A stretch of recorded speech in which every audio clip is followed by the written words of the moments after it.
10% and I can make 325 or 330,000, that difference of that 1% is gonna be $250 a month in an extra house payment. It's 4 years and 2 months, you've already lost your money. Because you didn't sell it now and get the lower interest rate. Okay, these are things engineers like. Jeff, I'm listening to this going, they would love that. They would love that. So when you say, if you give me your business card, I'll email you that, okay, where it came from. When you say all the statistics from 150 analysts say that this home is gonna go up in 3%, right away, hey, I put 20% down on this home, I can get 3% on my money. So I'm already making money. I think that they've already been down to the township, they've pulled everything in the Right. building department, and they're literally reporting every single thing on this house to me, like, Yes, and? it's just an engineer, it's what they do. So every time they Nice. call you, say, thank you so much, I appreciate you doing that. Listen, when you dig around like Sherlock Holmes, you find other stuff, make sure to share that with me, I find this so interesting. I did say to him, like, great detective work, way to go. Bingo!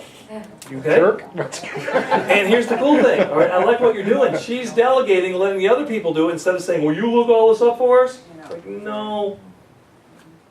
All righty? All right, questions, comment. Kevin, what do you got, buddy? All right, I've shared this one with you, but I'll share it with the rest of the group. Okay, I have a seller who was listed at 150. Gets an offer at 110 on a land contract, and she turns it down for obvious reasons. yes, Second offer comes in at 140 on a land contract. She's not gonna get enough money down, she only can get $10,000 down. She tells me, well, I'll take a land contract, but I need $40,000 down. And I told her, well, that's never gonna happen, but, okay, we'll play along. Next offer comes in at 120. cash or land contract. It's FHA. Okay, stop right away. Is the 120 FHA better than the other two on land contract? Yes. What has this person already said? I need my cash out.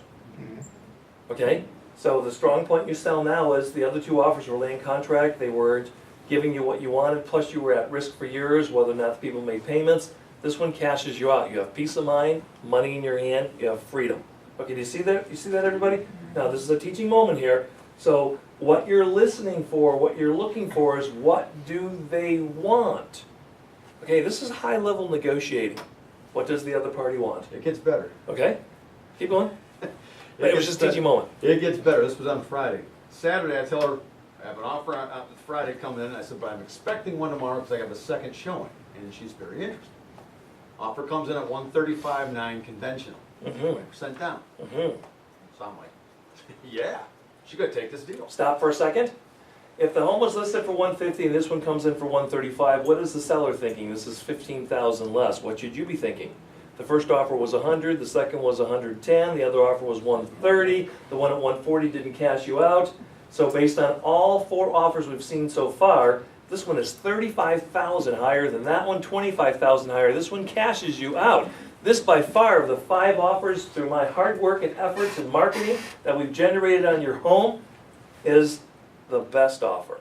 57 showings in Okay. 10 weeks. 57? Alrighty? 57 showings. Sounds a little light. Okay, stop for a second. Stop for a second, everybody. Okay, let's think outside the box. You're now in John Tenza land. 57 showings on this one listing. Is the pulse of the market telling you that if you could get 2 or 3 more listings in that neighborhood, you'd have 2 or 3 more paychecks? Do you got that, everybody? Okay, hold on for a second. I want you to start watching your multi-list. You're looking for the pulse of the market. You're looking for where turnover's at. You're looking for where things are popping. That's where you go and knock on doors. I'm farming that. Okay, now hang on a second. All right, if you've never done this before, don't go by yourself. Take a couple people with you. The more the merrier. This is the crazy thing about door knocking. I have taken groups of 7, 8, 9, 10 people out at the same time knocking on doors. Okay? If one person shows up, who's at the door? I don't know, screw it. 2 people show up, oh, they must be Jehovah's Witnesses. Okay? 7 people show up, what are you guys doing here? Christmas carolers. All the people come out. Now, think about it, this is crazy. Okay, if one person was gonna rob you, or if 2 people were gonna rob you, now you got 7 people and you open the door every time. You know why they open the door? Because they don't think, what are all these people doing on our front lawn? What are all these people on our porch for? Okay, now if by chance there's a group of you that go together, here's how you do it. You knock on the door, they come to the door, and they look at all of you. It's like, what are you guys all doing here? And then you say, we're previewing properties, we specialize in the area, our office is not far from here, and we're looking for homes coming up for sale.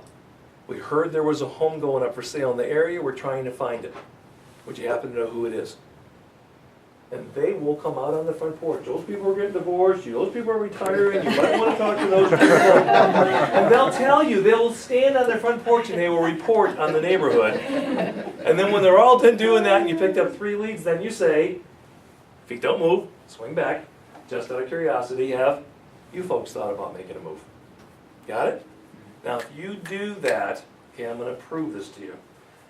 I don't know if this guy's still in real estate. His name is Bill Armbruster. Okay? He used to work in the Canton area.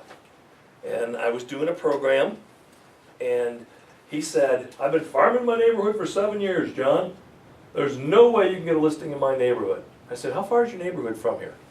And he goes, oh, probably 5 minutes. I said, right after we're done with the class, jump in my car, we're gonna go get a listing. He goes, you can't get a listing in my neighborhood. I said, watch me. Okay? I said, Bill, 5, 7 years you've been farming, you've been sending a newsletter every year for 7 years, John. I said, okay, great. When you know that there's a home for sure that's not gonna sell, I want you to tell me which one it is. That's the first one we're gonna stop at. So, just like you, MacArthur, you mentioned that this guy put a lot of money in.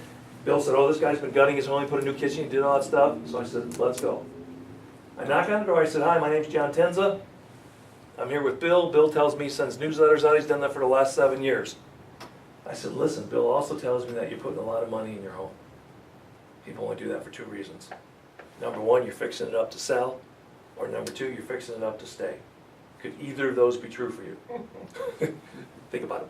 Yes or yes? One of them has to be true, right? And they said, well, we're not moving after putting all this in. And I said, well, I got a question for you. With this kind of extensive work, have any of your curious neighbors come by and said to you, hey, you guys moving? What's going on? And did they mention to you, yeah, we're thinking about selling? And they said, yes, they did. And I said, I would be curious who? People right in the corner, those people over there, but do not tell them I sent them. So I said, well, thank you very, very much. So we started walking back, and I said, Bill, what's the next one that you know is never going to sell? Do you understand what I just proved to Bill? I don't need this human to sell to make $10,000. All I got to do is talk to the human and find out who else they know. Got this, everybody? I go to an expired listing, I knock on the door. They're not home. Do I care? No, because I'm already here. If I'm dressed, somebody's gotta. Hey. So now I go to the next door neighbor. Hi, my name's John Tenza from Vision Realty Centers. I came to talk to your neighbor, but they're not home. Here's my brochure and card so you know I'm legit. Did I just get my card and brochure in their hand? The reason I'm here is because I think I may have a buyer for their home. I'm working with some humans. I've been showing them homes, and they're driving me crazy. I think I might be able to sell the home. Hey, I'm just curious. You know how the market's been kind of tough for the last 5, 6, 7 years? A lot of people have held back. I'm just curious. Have you folks thought about making a move? Because I might have the right buyer for you. Got that? Do you know any of your other neighbors I should be talking to? And I'm going to do that on a couple of doors on both sides. And I guarantee you before I leave, I got good leads. Okay? How many of you hold houses open on Sunday? Start doing that. It's money. All right? 5 years ago, 6 years ago, 4 years ago, it's stupid old open houses, nobody comes. Not now. It's a parade. It's like the bus pulled up. I mean, you're seeing 15, 16, 20 people come through your open houses. I was at one with like 100 people in Troy. It was Bingo! insane. And you had to take off 100 your people. shoes because it was the winter. There was like the whole front was filled with shoes. We were tripping over them. It was Wow. completely insane. Wow. I noticed you got some new shoes there, Jan. I was just going to say, so what you got to do, Jan, is have some fun. You want to create a sign that says, please take off your shoes and don't take a better pair when you leave. 100 humans came out. Okay, hello? In the wintertime. What do you think my butt's going to be doing in the next 30 days? I'm door knocking the whole neighborhood because if there's 100 humans that want to live here, every listing you get is a paycheck. And here's the cool thing. Depending on my price points, there gets a certain price point where it's not a